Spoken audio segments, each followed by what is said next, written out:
Hey, this is Herbie Hancock, and you're in my studio, and we're going to talk about the ARP Odyssey. I've got a whole history with ARP Odyssey because it's the first synthesizer that I ever played, and it was from my record, Headhunters. This is the instrument that I first learned really about synthesizers for myself as a player. The thing about the Odyssey was that because it does have sliders and not just rotary knobs, you can easily make adjustments on the fly, in the moment. They're easy to get to. There's not a ton of them that are going to confuse you, and you can modify the sound as you go along very, very easily. And look at the size of it. It's tiny.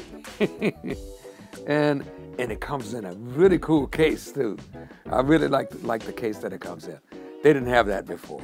Also, the pitch bend. When I first got my Odyssey, this was 1973, it had a rotary dial, D10. So you couldn't tell when you were actually on the pitch or not. There was no clear, there was a line written here, but nothing that you could with your touch. One of my solos on Headhunters, I played this phrase. I'd been messing with the pitch bend and doing things, and then I played this phrase that was supposed to be in pitch. It was a half step up.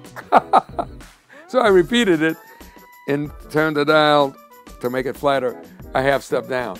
And it's on the record like that. Because I have somewhat of an engineering background, a tiny bit. I wasn't afraid of synthesizers, but still, I didn't know how they work. But having, in this particular configuration that, the ARP Odyssey is really famous for, it was very easy to begin to understand how, not just to make a sound, but how to modify sounds.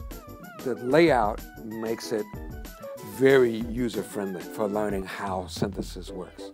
One of the first things that I look for in the new ARP Odyssey is what's different about it, if anything, from the original. I looked at the back, and what did I see? MIDI. We didn't have that before, and that's great because now you can control external devices from this keyboard. So many young artists are looking for the legacy instruments. They weren't born when these first came out, and they love the sound of the original instruments.